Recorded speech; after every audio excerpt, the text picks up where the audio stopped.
Hello mga Mars! Magandang araw sa lahat! Sa sobrang pagod ko kahapon ay hindi ko na nagawang makapag-voice over pa mga Mars. At ngayon ay gusto ko lang din mag-share ng aking mga kwento ng mga ganap namin kahapon araw ng linggo. Sa totoo lang mga Mars, sa mga oras na ito ay puyat talaga kami ni Mister dahil 2 oras at kalahati lang yung itinulog talaga namin. At syempre alam nyo na natapos na naman kami ng madaling araw ni Mister sa pagluluto ng aming mga panindang kakanin. Sa araw na ito ay mas dinamihan pa namin ni Mister yung luto sa mga kakanin. Magkano po dyan?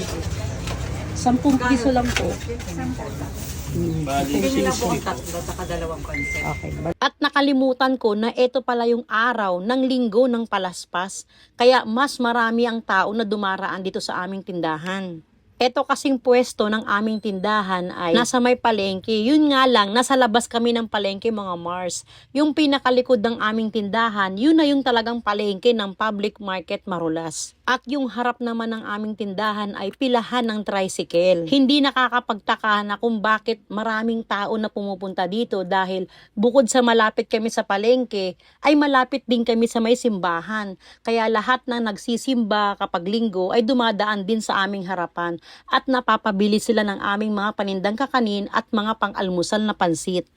Nakasanayan na nga nila mga Mars na pagkatapos nilang magsimba ay dadaan sila sa aming tindahan para bumili ng mga almusal at kakanin. Lalo na yung mga grandma. Ito nga madalas yung aking customer sa umaga, yung mga lola. Kapag kami ni Mister ay maagang nakapagbukas ng tindahan at wala pa yung aming mga helper ay nahihirapan kami mga Mars. Dahil alas 7 pa yung pasok ng aming helper. Mabuti na lang at sa araw na ito ay merong isang tao na pumasok ng maaga. 6:30 pa lang ay nandito na siya para magtrabaho. Yung sitwasyon namin ni Mister sa mga oras na ito, pagkabukas ng tindahan ay marami pa talaga kaming niluluto na paninda. Hindi pwedeng nakaharap kami sa customer dahil maaantala lahat ng mga pang-almusal na luto namin. At dahil dumarami na yung bumibili at hindi na kaya ni Mister, kailangan kong patayin yung aking mga kalan at ihinto ang pagluluto para tulungan si Mister. At umaasa ka na sana meron nang dumating na helper para meron nang gumawa ng aming tinatrabaho sa pagbebenta at ako ay makabalik na sa pagluluto. Tapos napapatingin ako sa mga oras mga Mars dahil ang layo pa ng alas 7. At bigla na lang ako mapapahay, salamat!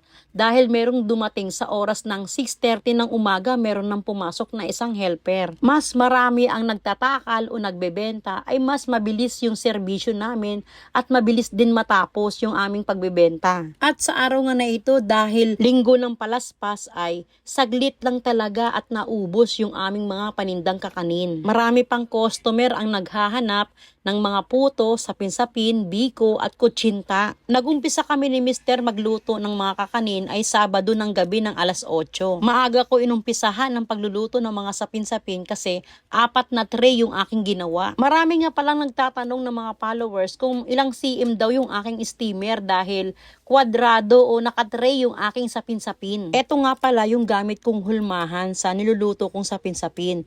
Ito ay merong sukat na 10 by 14 inches. At yung ginagamit ko naman na steamer ay merong sukat na 55 cm. Marami nga po ang nagtatanong neto at paulit-ulit ko naman sinasagot mga Mars.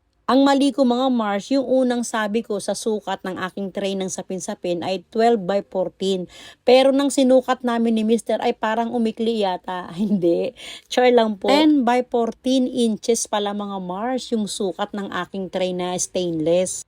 At mabilis lang din naubos yung aking mga panindang almusal na pansit, spaghetti, palabok, bihon, macaroni, sopas, lomi. At nagluto nga ako ulit ng 4 na kilo na pansit canton dahil marami pa talaga ang naghahanap. Alam nyo ba mga Mars, noong ako ay nag-umpisa sa pagtitinda ng pagkain ay napakatumal talaga dito. Napakaliit lang din ang aking pwesto ng kainan. Pero nagtiyagalan talaga kami ni Mister kahit na matumal, kahit na marami kaming tira. Ang importante ay bumabalik yung aming puhunan ay okay na yun. Ang pinaka mabibiling kainan talaga mga Mars dito ay yung nasa loob ng palengke dahil nasanay na nga ang mga tao na doon sila nakakabili ng pagkain. Naalala ko pa, ang una kong tinda dito ay mga gulay, mga Mars, at hindi namin yun kabisado ni Mister. Madalas ay nabubulukan talaga kami ng gulay at nalulugi kami. Ang diskarte namin ni Mister noon, yung mga panahon na yun ay buntis ako sa aking bunsong anak, pang-apat. Mamimili siya ng gulay at mga prutas na pwede niyang ilako. Totoo yan mga Mars, naglalako si Mister ng gulay. Imagine niyo po yung dalawang basket na nilalagyan ng kawayan na mahaba tapos buhat-buhat niya sa balikat.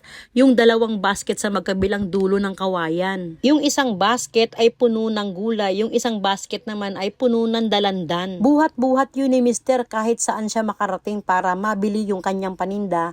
At ako naman ay naiiwan sa tindahan at mayroong konting gulay na naiwan para aking ibebenta. Ganun kahirap mga Mars noong unang panahon at minsan nga bumabalik si Mister. Ay kaunti lang yung bawas ng kanyang mga paninda. Pero hindi kami sumuko sa mga panahon na yun, kundi lalo kaming nagsipag ni Mister at humanap pa kami ng ibang paraan na pwedeng ipalit sa aming mga paninda. At dahil yung talent talaga namin ni Mister ay pagluluto, ay bumalik kami sa pagluluto ng pagkain. Sa umpisa ay mahina, matumal, maraming tira, pero napalakas namin yun mga Mars. Lahat ng sipag namin ni Mister ay sinamahan namin ng panalangin.